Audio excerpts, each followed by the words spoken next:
আমদানি করা মোবাইলে ৫৭% শুল্ক আরোপের প্রতিবাদে বিটিআরসি ভবন ঘেরাও করেছে ব্যবসায়ীরা। আরও জানাতে সরাসরি যুক্ত হচ্ছেন আহমেদ সোহাগ। কর্মসূচির সবশেষ কি খবর আছে জানতে চাই।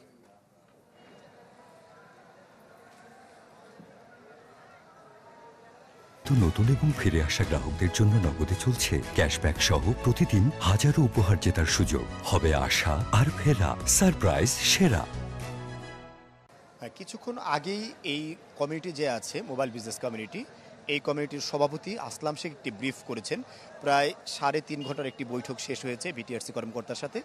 সেখানে বিটিআরসি কর্মকর্তারা তাদেরকে জানিয়েছেন যে সন্ধ্যা 6টায় তাদের ঊর্ধ্বতন কর্তৃপক্ষের সাথে একটি মিটিং বা বৈঠক রয়েছে। এই বৈঠকের পরে তারা আসলে মূল সিদ্ধান্তটা জানাবেন যে এখানে আসলে এই যে তারা আজকে সড়ক অবরোধ করেছেন 57% ভ্যাট সহ নতুন যে এনএআইআর রেজিস্ট্রেশন পদ্ধতি করা হয়েছে, সেই রেজিস্ট্রেশন পদ্ধতি সংস্কারের প্রতিবাদে বা সংস্কারের দাবিতে, সেই দাবি আসলে কতটা মানা হবে এবং তাদের দাবির প্রেক্ষিতে কর্তৃপক্ষ কী সিদ্ধান্ত নিয়েছেন, এই সিদ্ধান্তটা তারা জানাবেন সন্ধ্যা 6টার পরে। অবশ্য আন্দোলনকারীরা কিন্তু সেই উপলক্ষে ততক্ষণ পর্যন্ত এখানে অবস্থান করার জন্য কর্মসূচি ঘোষণা করেছেন এবং জানিয়েছেন যদি তাদের দাবি মানা না হয় তাহলে তারা পরবর্তীতে এই আন্দোলন আরও সুদীর্ঘ করবেন এবং কঠোরতর আন্দোলনে যাবেন, এমনটাই তারা আমাদেরকে জানিয়েছেন। এর আগে আপনাদেরকে একটু জানিয়ে রাখি, সকাল 10টা থেকে তারা এখানে অবস্থান নিয়েছেন এবং সকাল 10টা থেকে তারা যখন এখানে অবস্থান নেয় তখন থেকে কিন্তু এই সড়কের আগারগা থেকে শুরু করে শিশু মেলার যে সড়ক, সেই সড়ক পুরোটা অবরুদ্ধ আছে, কোনো যান চলাচল করতে পারছে না, কেবল জরুরি সেবা বাদে।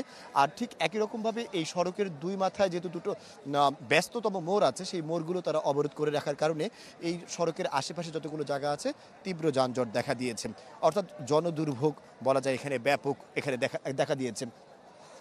এরা যে শুধুমাত্র আসলে আজকে থেকেই প্রথম আন্দোলন করছে এটাই না, এর আগেও তারা বেশ কয়েকবার এই আন্দোলনের প্রেক্ষিতে তারা শাটডাউন কর্মসূচি পালন করেছে এবং তারা জানিয়েছে যে যদি কোনোভাবে তাদের এই আন্দোলনকে দাবিগুলোকে মেনে নেওয়া হয়, অর্থাৎ 57% যে আবগারি শুল্ক তাদের কার্যকর করা হয়েছে সেটাকে তারা অযৌক্তিক দাবি করে এই শুল্ক কমানোর জন্য তারা দাবি জানিয়েছেন।